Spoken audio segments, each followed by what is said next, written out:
everybody enjoyed their last vids. It got pretty violent. I saw some elbows being thrown.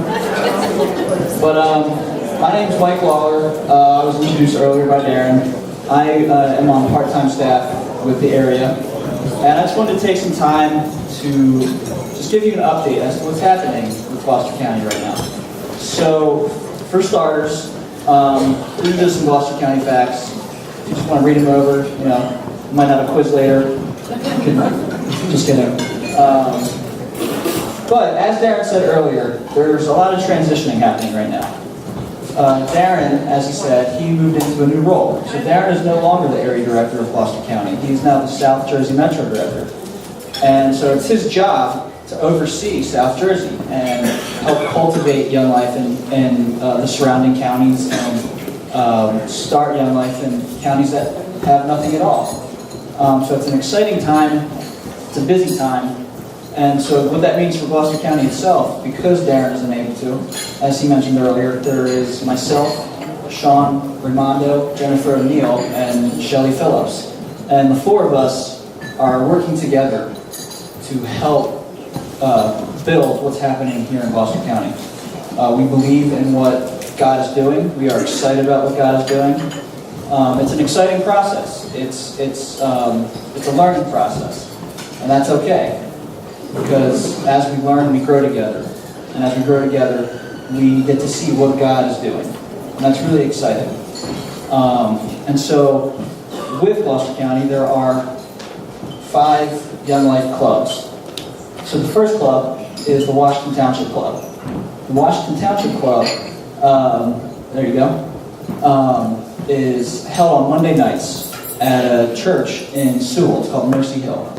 And we get to have Young Life Club in this really awesome building where every week they could see 60 to 70 high school students from Washington Township and the Pittman area and the Williamstown area come out to club, have fun, meet their fellow students. Walls are broken down. The leadership team, they do such a great job in loving each kid that walks through the door, as do each of our teams. The team there has gone through their own transition. They had a leader in Robin Shelburne who moved to a different club. They gained a couple new leaders. And it's really exciting because, like I said earlier, with transition comes growth. And it's really exciting to see how God will use change to make things happen. Sometimes it's easy for us to get stuck in the same routine and we think that there could be no change. And if things change, we wouldn't know what to do. But that's not the case, because in each one of our clubs there is change. And with the Washington Township team, with even Darren in his new role, the Washington Township team has had to adjust and had to shift gears and had to change their focus a little bit on how they're doing things. So the next club is our clergy team. They meet on Tuesday nights at what is called the Barn. And the Barn is this really awesome location. It's a renovated barn. It is such a blessing to have this place because kids get to walk up a set of stairs and they get to see this renovated barn with a basketball court, a huge projection screen, and a loft that has its own little projector and couches and a ping pong table, and there's just so many things that we could never have imagined having. And yes, they are all materials, but it is such an opportunity.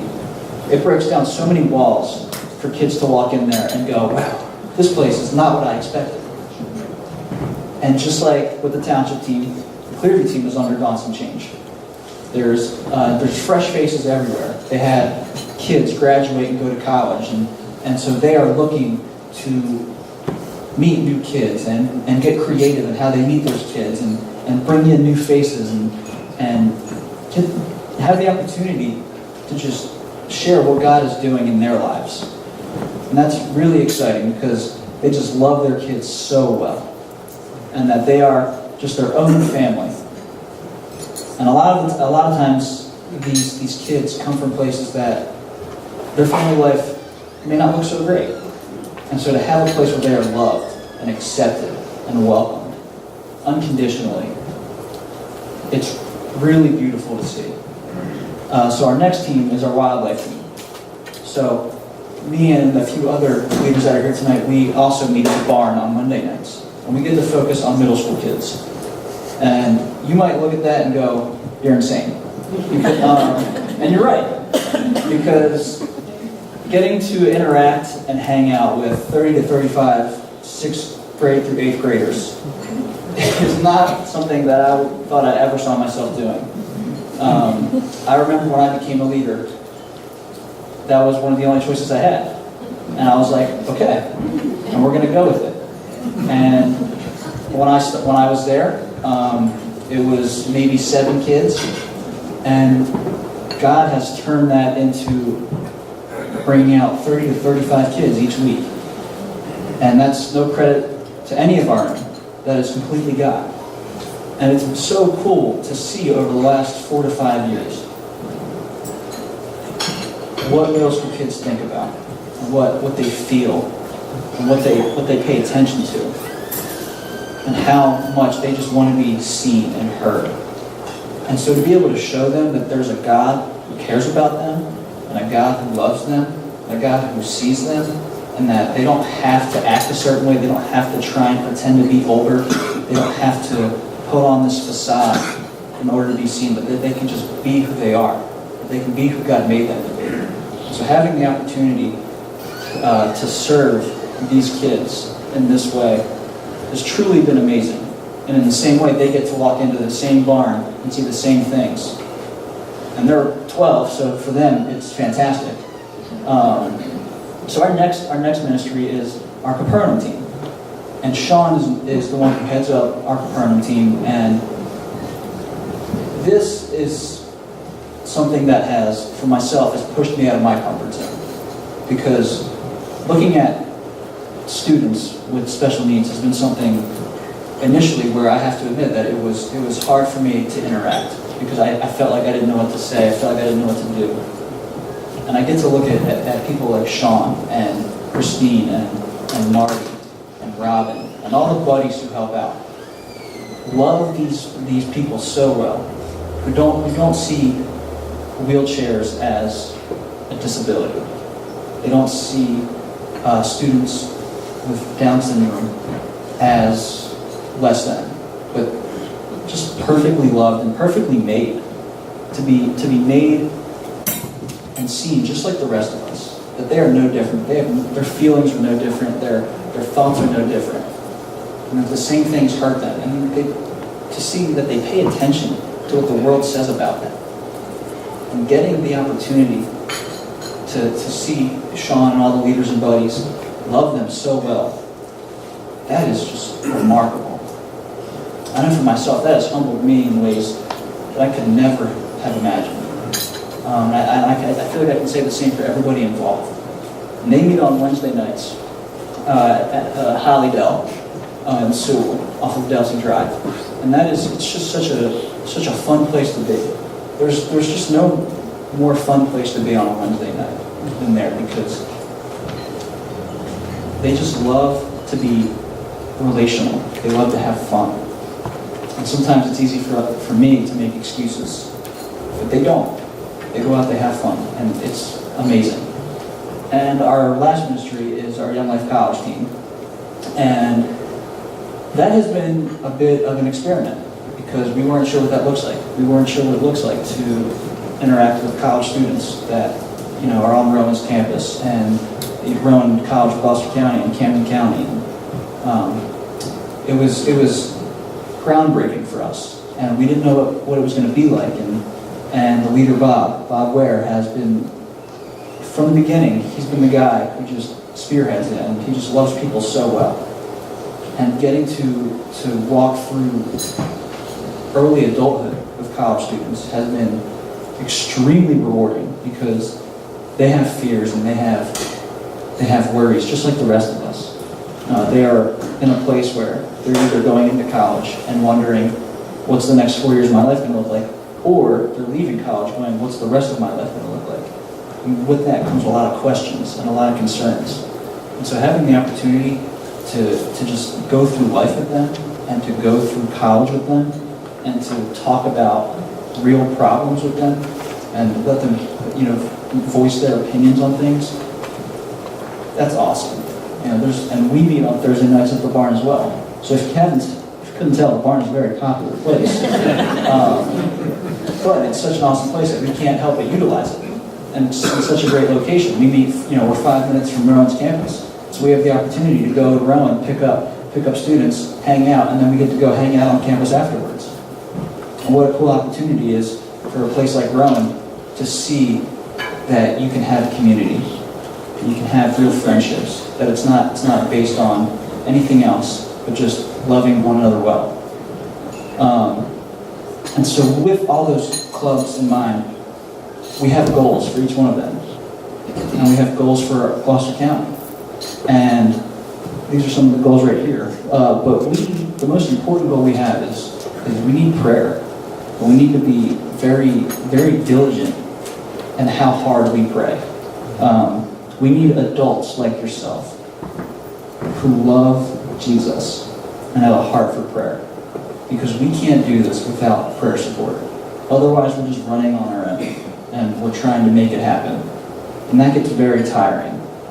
And so knowing that we have people who pray for us and pray for Gloucester County as a whole, that just drives us. That pushes us even farther because it shows us that we're not doing it alone. Another big goal we have is recruiting and training 4 new committee members. We want to make sure that each one of our clubs has a committee member from that club. We want each club represented. So that person can know what's going on in that club. So that person can know how to pray for that club and what that club needs. And that's extremely important. And so I would really encourage you, if you know somebody, if you are that somebody, to not be afraid to step up, to not be afraid to answer what God is calling you to. We also need to recruit and train 5 new leaders. Because, yes, our clubs are awesome, but there's a lot more kids than there are leaders. When you look at, in the Wildlife Club, there's 2 guy leaders, me and my co-leader Andrew, and we see 17 middle school kids, middle school boys. We get it.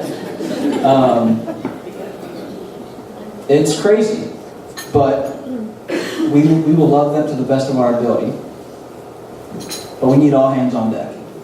And we need people who are committed to loving middle school kids, high school kids, college kids, kids with special needs. We need all of it. And that could be you too. Age is just a number. If you have a heart and it's beating, and you love Jesus, you can do it. I'm sort of joking, but again, like I said, I tend to make excuses. I think it's easy to do that. And it may push you out of your comfort zone, but that's okay. And then we just really need parental help with our Capernaum Club. People there to just care and to just provide and to just offer, if that's dinner, if that's preparing a craft, whatever that looks like, we need more of it.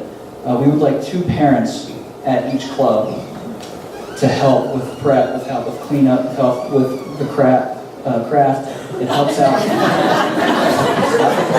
not bad. You guys are ruthless. But this also, parental help also allows our buddies, which are essentially high school students, to do as much as they can with our friends. So again, if that's something that is on your heart, if that's something that you feel like God is calling you to do, please don't sit on that. If you feel called to help out in anything that we just talked about, please don't sit on it. We share this with you because we believe that God can use a night like tonight to share His vision. And it's easy to, stand up here and say, this, this, and this, but it's really important. And I would really encourage you to check it out if you are interested. So with that in mind, I would like to take this time to introduce my friend Sean, who will get to have a conversation with a friend of his. So Sean, give it up for Sean, everybody.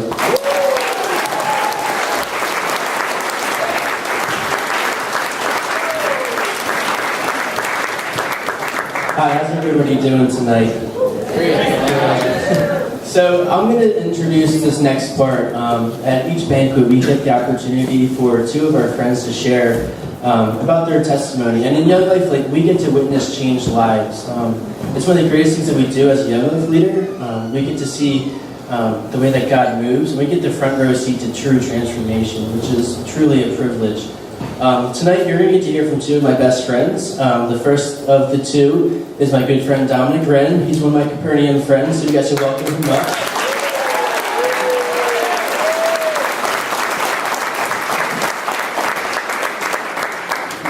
Test that real quick. Hello. Can you guys hear him? Yeah. Awesome. So we're going to hear from Dominic. We're going to do a little question and answer, and then we're going to hear from Julia Price afterwards, which will come up. So we're going to do a little question and answer tonight.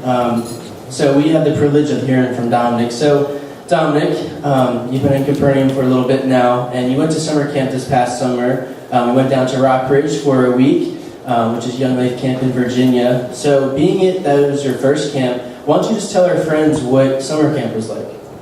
Summer camp was amazing. I really enjoyed when me and Sean and our friends were sitting by the stars in Virginia with all the stars shining and communicating with God. I also really enjoyed the ending club. I like how they did all the acting. It was planned well. They had the people who were working there to do this acting, and it was just so planned well. Everything was just they had these people pretend to be somebody else, and it followed, the whole club was just inspiring, so it was amazing. Yeah, we had a lot of people just like Coach Kenny. You guys like Coach Kenny. We had people like that who were there who put on a fun show, and then we get to hear club talk at the end. So do you have two things that was your favorite thing about camp? I know you said a little bit of it, but in detail? My favorite things about the camp was probably the two things were the looking at the stars to communicate with God, and also I really liked the ending club when they did the finale with Pikachu and everything. It was just really interesting. Yeah, it was good. Yeah. So one night we came together and we went outside after hours, but we put out a nice towel and just looked at the stars and prayed a little bit, and yes, then we did. Then we had the big finale at club, which is always fun. So moving on, now that you've been in Capernaum for a little bit, what has Young Life meant to you? Young Life has meant to me, what I've learned was there are three meanings to Young Life. There's love, life, and God. And the easier way to remember that is LLG. And that's an easier way to remember it. And then what also Young Life has meant to me was that me, myself, I have autism, and when I was at Young Life, I feel close to God. Everyone, the leaders there, like Sean and everybody, they treat me for who I am. They're amazing, and they're respectful. Yeah, thank you. Welcome. So, that's not a plug for me, I promise. So, has your relationship with Christ been impacted since you started coming to Young Life Capernaum? It's been impacted a lot. I feel like me, myself, I've been raised Catholic since I was little. And what I learned in my religion was, the way I learned it, I was taught very strictly about religion. But when I come to Young Life, I feel like there's more of an open-minded about God. I feel like that in the Catholic religion, I feel like what I learned when I was little is when you make a mistake, you have to repent for it. But when I'm in Young Life, I feel like God's always holding on to you. Yeah, so in Young Life, when we do mess up, we do ask for forgiveness and we do repent. And one thing that we learned at summer camp, why don't you show them real quick? I'm going to show them. So right here, Sean is God, and I am a human being. And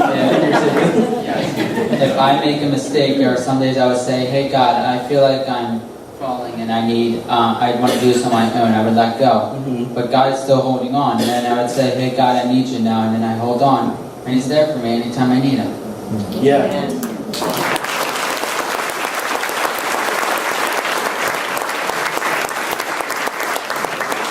So we always talk about life, we always talk about love, we always talk about God. So when you learned about that, what is your most favorite thing about God? What I love about God, and I kind of said about the other part, but what I love about God is He's a wonderful person. He's not really a person, but He's amazing. And He cares for everybody, and He doesn't judge somebody for what they are. He doesn't judge for their looks. He doesn't judge for their disabilities. He sees you as your own soul. He sees you as His child, and that's what we all are, His children. So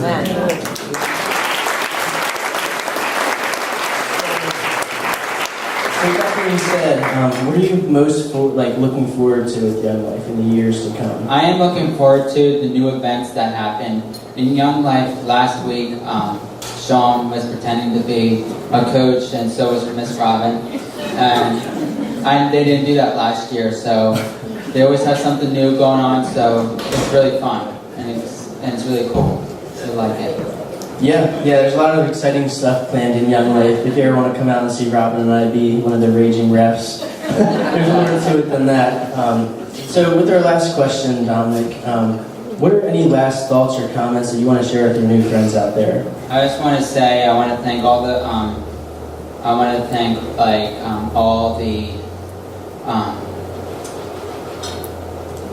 leaders for helping people like me, for being there for all the kids there that go to Young Life, for being there for them. And I also want to thank all you guys for coming and supporting us. So thank you very much.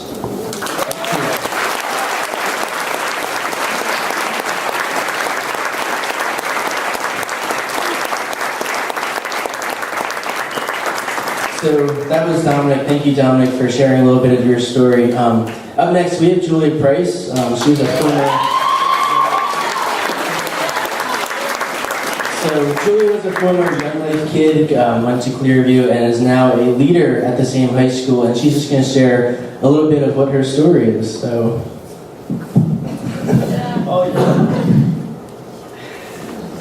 Hi! What's up? So I'm really nervous, not gonna lie. And I'm already crying.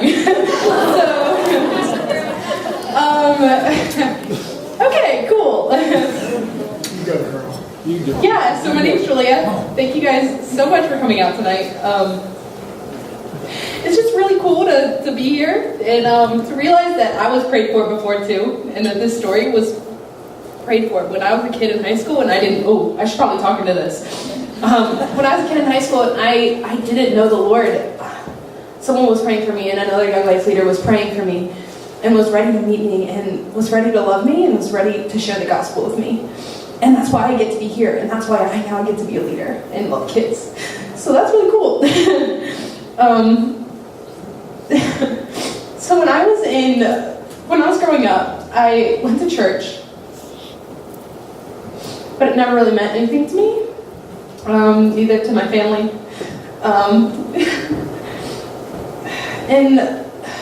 So I stopped going when I was probably in middle school. And when I was in middle school, that was really, really tough. Middle school's a tough, couple years. It's just, it's rough. Kids are mean, and they were mean to me. And so I was bullied a lot. I was made fun of, and that made my self-esteem really, really low. And then I got into high school, and when I was about 14, I started hanging out with this new group of kids, and they were just not great influences. But because, I was bullied, and I wasn't really liked, I was just seeking, acceptance and love. So I found it wherever I could. Sorry, I'm trying to laugh. Not just nervous. It's just what I do. So like when I was in high school, I really just went to anything I could to find acceptance and to find love. And so I went to my friends, and I went to my family, and I tried to meet people's expectations, but could never do it. Okay. But then my sophomore year, I was actually introduced to Young Life. So the friends that my mom didn't like so much, who influenced me really negatively and had me get into a lot of trouble, actually brought me there. So that's good. When I did get there, I'm going to tell you a short story about the first time I ever went to a Young Life club. It was actually Mr. Christmas Tree, and Mr. Christmas Tree is like this pageant for guys who they do a bunch of different fun things, and one of them is dressing up like a Christmas tree, but I didn't know that. So I didn't know anything about Young Life when I first went. I just knew that my cool friends invited me to go to Young Life, and I was like, I'm gonna go because they invited me to. So I did. And I walked in, and I'm late, and that's never fun. You never want to be the last person to a party. And I walk in, and these guys are all lined up, and they have Christmas trees, fake Christmas trees, duct taped to their back, and they're decorated. And I'm like, what's going on? This is so weird. Why am I here? But I kept going back. That's a good thing too. And I just found real acceptance, and I was loved in a way that I'd never been loved before. And then I ended up going to Lake Champion, which is a Young Life camp. I went to winter camp in 2012. I went up with a bunch of girls, and I heard the gospel for the first time in a way that I had never heard it before, in a way that I understood it for the first time. I heard that even though I couldn't meet anyone's expectations, and even though, sorry, even though I was far from perfect, that a perfect God wanted a relationship with me. Praise God. Yeah, what Matt said, if you didn't hear him, he said, praise God. Yeah. And so that's when I started my relationship with Christ. And since then, things have never been the same. And that's the honest truth. And I speak for myself and a lot of the girls that was up there, a lot of our lives have not been the same since then. But when I got home, it wasn't easy. It wasn't butterflies. It wasn't rainbows. It was tough. I did a lot of tug of war with, the old me and who God was calling me to be. But luckily, I had a leader named Mary, and she loved me really well. And she walked side by side with me, and she pointed me to the cross when I needed to be pointed to the cross. Sorry. And, yeah. Thanks, John. Anyway, yeah. So, and now I get to do that with girls. So, my friend Mary came alongside me and loved me and pointed me to the cross and showed me what a relationship looked like to have with Christ. And now I get to do that with girls. And now I get to bring girls to camp, and I get to share the gospel with them. And the same acceptance that I was looking for, just this past week, I got to share it with kids in a club room who've maybe never heard of, the acceptance that you can find in Christ. I was able to share the story of Zacchaeus and how Jesus came up to his tree and said his name and said, I want to eat with you because I love you for who you are. And I get to tell kids that. And that's cool. So, well, thank you for listening. Thank you for putting up with my crying.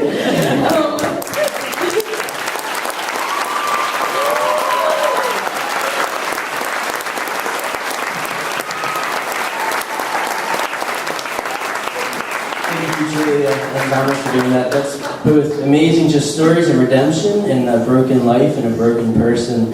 And it's cool to sit back and see what the Lord is doing in just Gloucester County tonight. And it's cool to see that the Lord has been faithful all over South Jersey. As we know, He's always been. So it's really encouraging to hear those stories. So thank you so much for doing that. Good luck.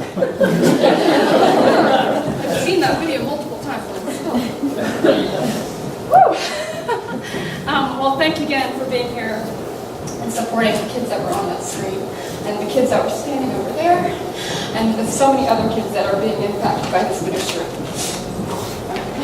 I'm pregnant. I'm allowed. Right? But next up, I want to introduce you to a friend of mine who is the guest speaker, and it's Eric Burt. And you've seen him up here already. You've seen his humor. You saw a lot of him. Although I think I have you made for the front part.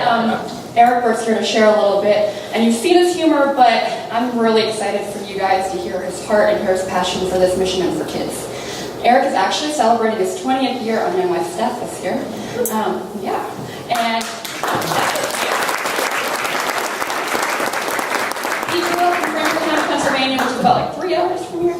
And he was on staff there the first couple years. He was on staff, and then he moved to Maryland. And then he moved back, thankfully, to Franklin County, Pennsylvania about 5 years ago with his wife and 2 kids. And that is where he is the area director right now. And I've known Eric for a few years now. And if I had to describe Eric in a few words, I would say that he is a very gifted communicator. He has such a humble heart, and that really shows through his faith, his love, his passion for kids in this ministry, not only in Franklin County, but all over. So, without further ado, I'd like to introduce you to my friend Eric Burt.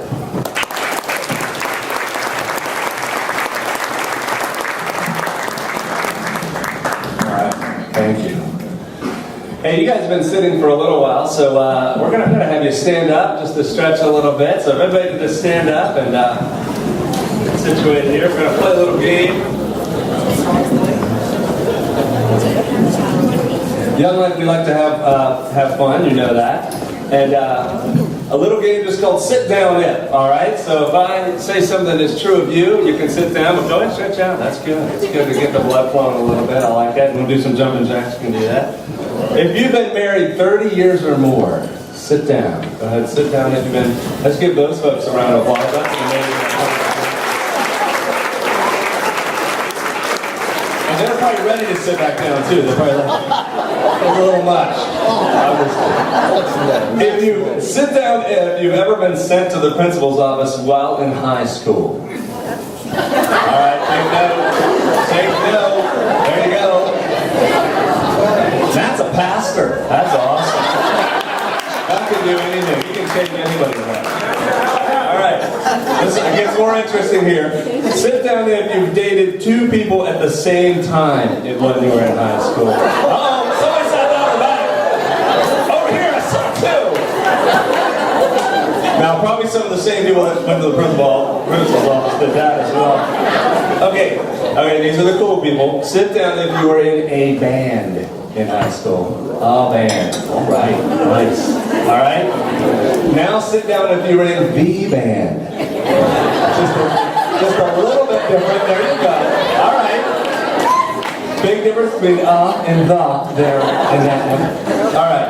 Oh, this is hard because this happened to me in my way. Sit down if you got into a fight on your last family vacation. Anybody? All right. Okay, no one's going to admit that. That's happened to all of us, you know. That's right. Everybody sit down. Sit down if your wife snores.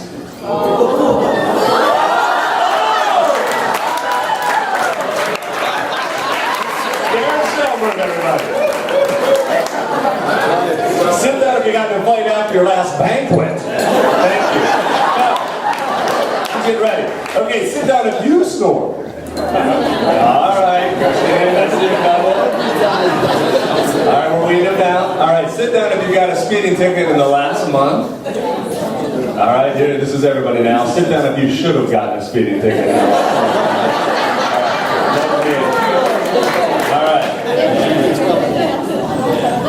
It is my privilege to be with you guys tonight. I've gotten to know Darren and Robin and Christine the last 4 years here being in the region, and I just really respect Darren's heart for the Lord and his heart for people. And I know you all know this, but you've been really privileged to have him as your area director for these last 12 years. And it seems to me that the team you have going forward, this area is in very good hands. So it's fun to be here to celebrate what God is doing in Gloucester County and to hear what's happening. I want to thank you for being here. It shows that you care about teenagers. Bill Milliken was a pioneer in urban young life in New York City, and he said, we don't have a kid problem in America, we have an adult problem. We don't have enough adults that genuinely care about the needs of kids. And you all care, or you wouldn't be here. So I want to just thank you for being here. I'm just going to share a little bit of what Young Life is about, and then give you an opportunity to invest in the teenagers and the ministry here in Gloucester County. I always say this, Young Life's about, I say this with kids and adults, Young Life's about three things that all teenagers are interested in. It's about fun, relationships, and a person of Jesus, right? So I'm going to say a few things about each, and then we'll talk about how you can invest. It's about fun. One thing I love about teenagers is just their thirst for life, right? Never met a teenager that was like, I just want a small life, just a little bit of life. Un poco Lifo por favor. No, that's not kids.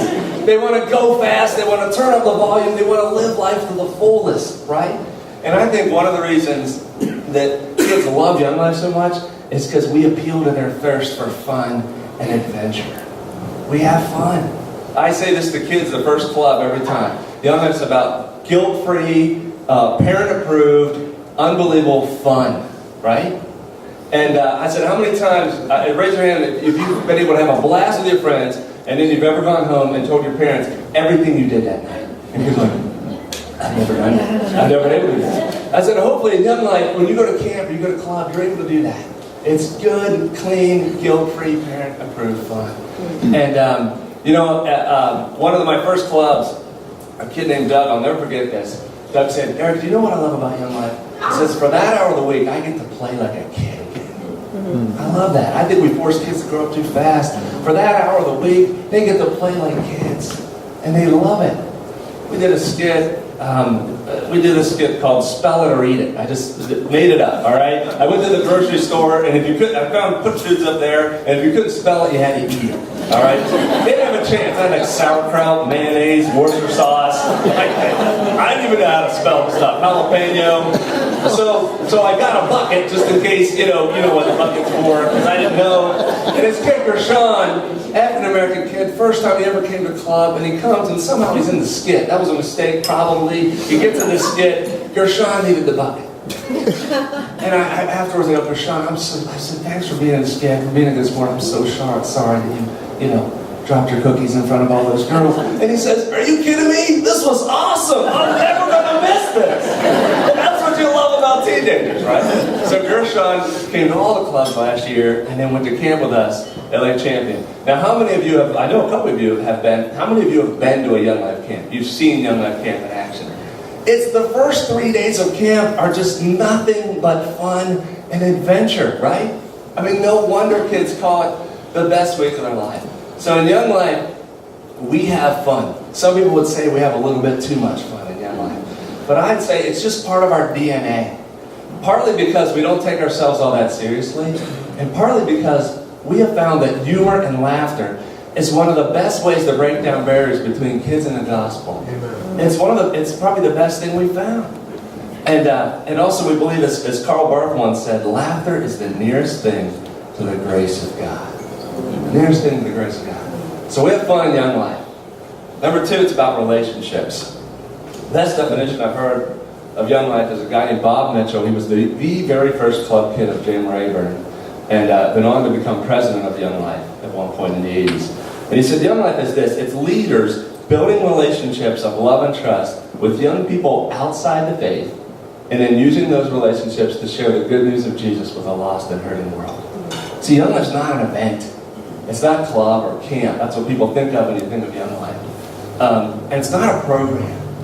And we don't believe programs change lives. We believe relationships change lives. Kids aren't crying out for more programs. They're crying out for more relationships. So Young Life at its core, that's why I love Bob Mitchell's definition. Young Life at its core is that relationship between the leader of the campaigner kid that knows the Lord and the teenager outside the faith. That's our target audience. Those kids that have no regular connection to the church. I met the Lord through my church and my family. Maybe that's the way it was designed to be. But there's a lot of kids out there, if the statistics are true, 70% of American kids have no regular connection to the church. They're either unchurched, they've never really been, their family's never really taken them, or what Philip Yancey calls they're post-church. That means they've tried, and they've said, I'm not going back. And we believe the best way, perhaps the only way to reach those kids is through a relationship with an adult that genuinely cares about them. Here's an example. Steve Herman is a staff associate in our area. Some of Josh and some of the others in the room know Steve. And he's at Greencastle High School, and he's just doing an unbelievable job. There's 900 kids in the school. We probably knows 400 of them, like personally. He's just gifted that relationally. And this one kid he knows is Joe Eberhardt. I got to know Joe, spends a lot of time with Joe. Joe never came to club. They had 90 kids come to club, never came to club. They took 40 to camp. Joe wasn't on that trip. 2 weeks after camp, Joe calls Steve, says, hey, can we hang out today? And Steve was like, actually, that's what I get paid to do, is to hang out with kids. So yes, we can hang out. And they hung out for the whole day. And Steve thought they were done. He thought, we talked about everything a teenage guy can talk about. And Joe says, hey, can we go to Taco Bell? And they had already eaten. And Steve was like, yeah, let's go to Taco Bell. So they go to Taco Bell, they eat again. And they're hanging out afterwards. Finally, Joe gets up the courage to say, hey, Steve, I've been thinking. He said, I think I'm ready to give my life to Jesus. And I wanted to be with you when I did it. Wow. I prayed to receive Christ right there in the parking lot. We talked about Great Castle. See, Joe never came to the event, never came to club, never came to camp, but he experienced Young Life. Because Young Life at the core of that relationship with him to be right kid. Here's what Jim Rayburn said in 1950. Tell me if this isn't even more true today. Rayburn is the founder of Young Life, for those who didn't know. He said, our young people are waiting for somebody to care about them enough to take the time and trouble to pour out compassion on them, to prove their friendship, and to bridge this terrible and tragic gap that exists in our culture between teenagers and adults. That gap is even worse today, amen? Right, with social media. So that's what Young Life leaders do. We bridge the gap between the teenage world and the adult world. Leaders enter the world of kids to build a relationship, to hang out with kids. We go where they are to build that relationship of love and trust that Bob Mitchell was talking about. To earn the right to be in that car when the kid says, I'm ready to give my life to Jesus. That's what we do. It's called an incarnational ministry. It's not just relational, it's incarnational. It's not our idea, right? It's from Jesus himself. The Word became flesh and moved into the neighborhood to show us what God is like and to prove his friendship, right? And then after that he said, as the Father has sent me, so I am sending you. So that's what leaders do. We go into the world of kids. And is it uncomfortable as an adult to enter the world of kids? Absolutely, yes it is. Is it sometimes awkward? Yes it is. The older you get, the more awkward it gets. But is it effective? Absolutely. I think it's the most effective thing we do in Young Life because I think it's the most Christ-like thing we do in Young Life. Jesus was always hanging out with outsiders, sinners, on their turf. Someone told me recently that 122 of his 132 encounters with people happened outside the temple, outside the church. So if 7 out of 10 don't come to church, that tells me we got to go to them instead of waiting for them to come to us. Kids are longing for authentic, meaningful relationships with adults who genuinely care about them. And you know what? They don't care how old you are. They just care that you care about them. All right? So it's about fun, it's about relationships, and it's about the person of Jesus. Jesus is the center of everything we do in Young Life. You got the sense of that tonight. He's where we get our motivation. He's where we get our methods. Go where kids are. And he's our message. We believe the gospel's a person. His name is Jesus. Rayburn said this. I just discovered this quote a couple years ago. He said, Young Life is based on the principle or the thought that Jesus Christ is everything kids want most. If they just knew it. The most wonderful, the most attractive, the strongest, the most gracious, loving person the world has ever seen. He said they'll want him when they find out who he is. They'll want him. So we know that we only give kids a glimpse of the life Jesus offers through the fun and the adventure and through our relationship. But we know that only Jesus can satisfy their deep thirst for love and acceptance and forgiveness and purpose. Those things that we all long for in the depth of our hearts. We know that, right? Jesus talked about our thirst all the time. And he made an amazing claim. He said he could satisfy it. He said in John 6:35, I'm the bread of life. Whoever comes to me will never go hungry. Whoever believes in me will never be thirsty. And I'm going to look at a passage in John 5 that it's called the healing at the pool. And I think it's a great picture of teenagers and how Jesus satisfies their thirst for life. Here's how it goes. It says, sometime later, Jesus went up to Jerusalem for a feast of the Jews.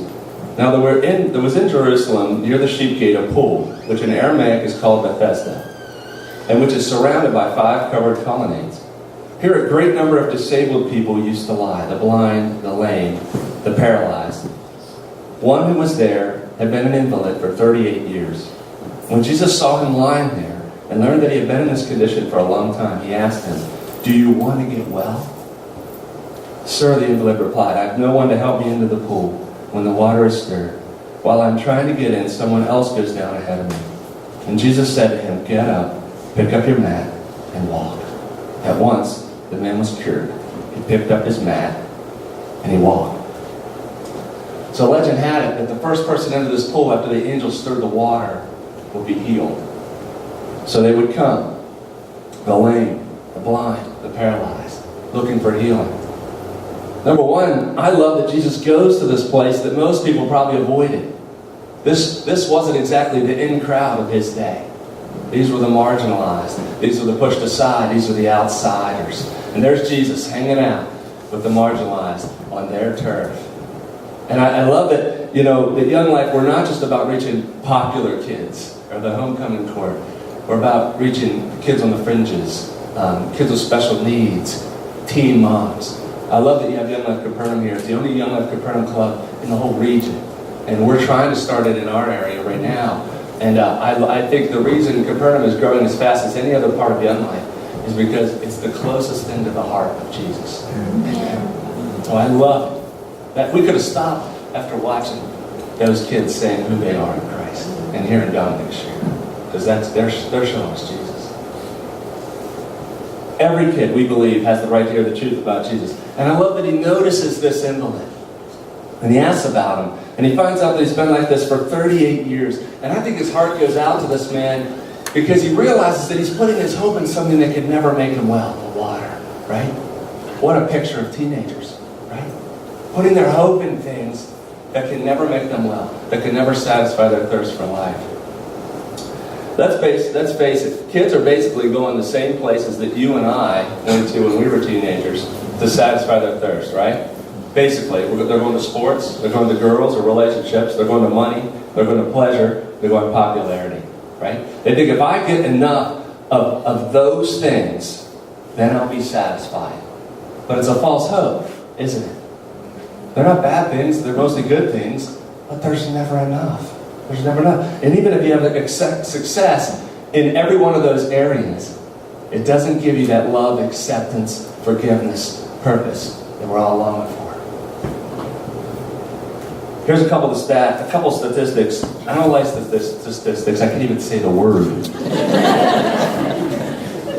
Of where kids are going to satisfy their thirst, all right? This is from the Center of Disease Control. Nearly 50% have had sex.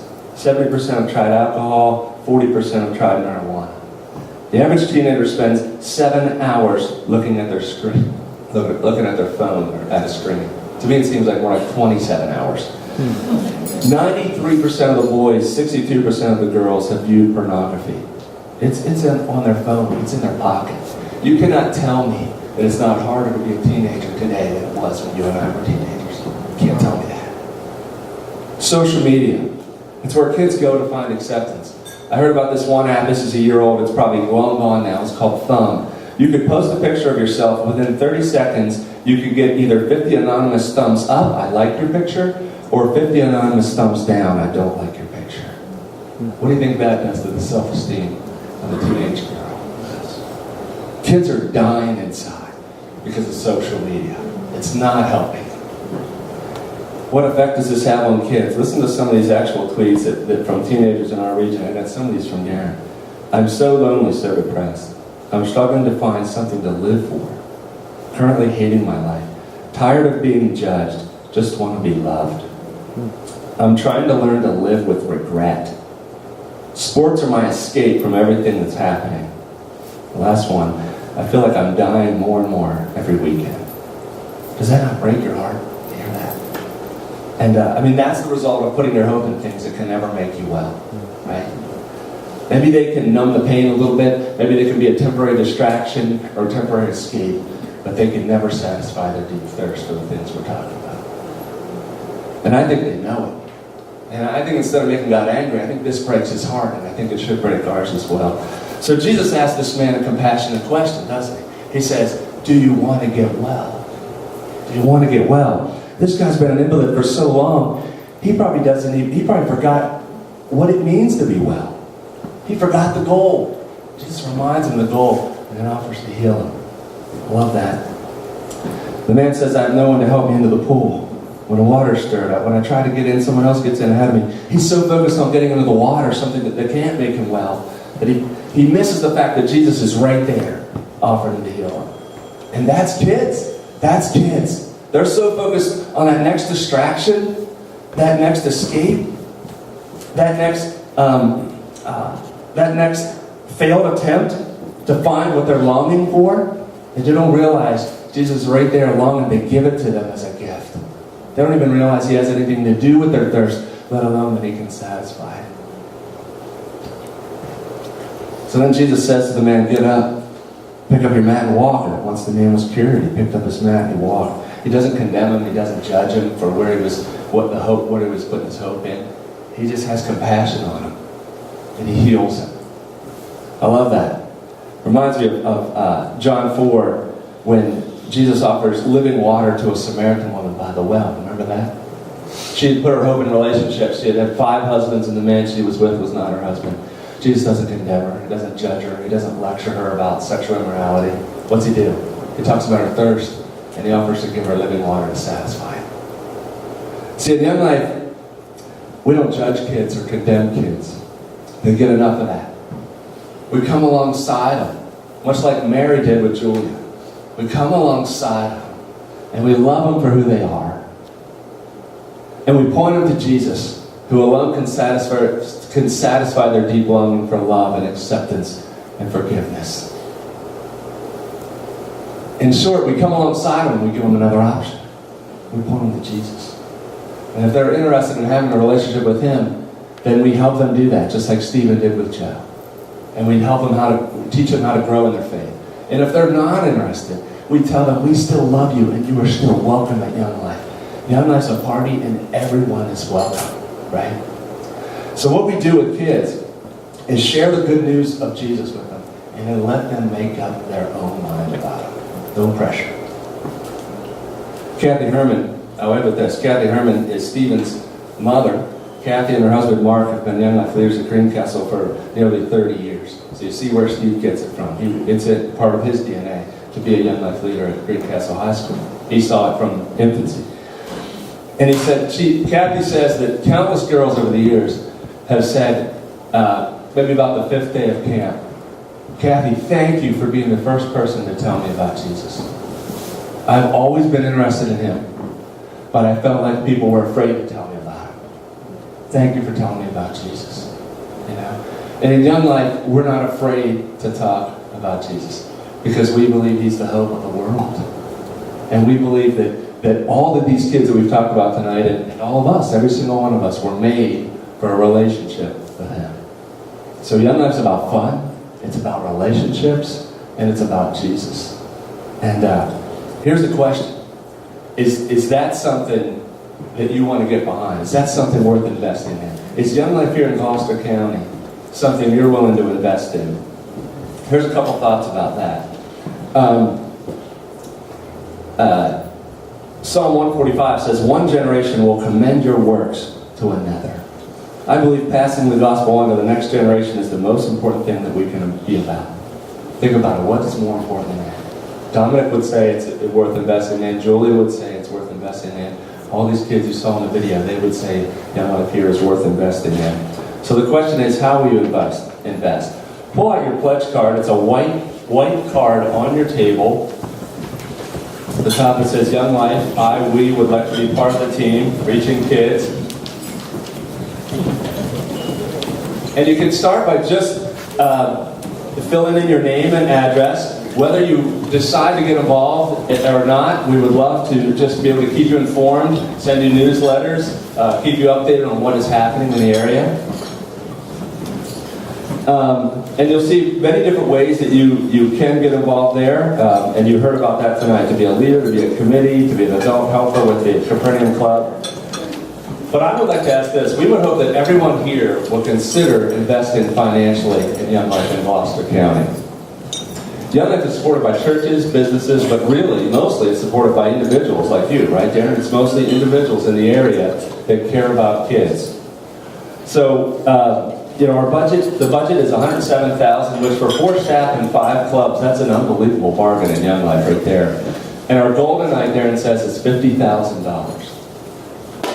Couple of ways that we could do that. One, somebody could just raise their hand right now and say, I'm going to write a $50,000 check. Is there anybody be willing to do that? Okay, thank you. All right. Even 2 20s and a 10, we take that. Most likely, it's going to take every one of us working together, right? So before you think about what you're going to give, we're going to give you an opportunity to talk with your significant other about what you're going to give. So just hold off on that for a second. But I did a little math. There's about 200 people here. Means about 100 families, let's say.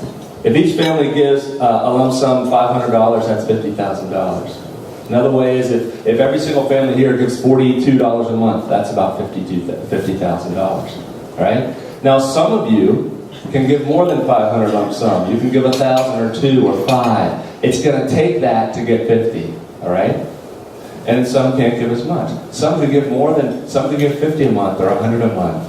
And some can't do quite as much. The key is to give according to how God has given to you, how God has blessed you. I want to say a couple thoughts about giving monthly. We want to encourage, one of the goals is to add 8 to 10 monthly donors. And this is why we encourage monthly donors given to Young Life. One, it just helps with the cash flow through the year. It helps the committee, Shelley and the team here, focus less on the events and more on just reaching kids, right? Because it just helps throughout the year to know what we have coming in. It helps us think of you and you think of us. Every time we see that gift go across, we think of you. Every time you see it on your statement, you think of Young Life. And your gift just goes farther. A lot of people come to a banquet in my area and they come thinking, I'm going to give a $200 lump sum. I say, what if you cut it to $50 and give it monthly? It ends up being a $600 gift investment and it hurts less this month. So that's a way your gift could just go farther to give monthly. And if you're a current monthly donor, we love you. I'm sorry Coach Kenny made a little fun of you up here. We love monthly donors.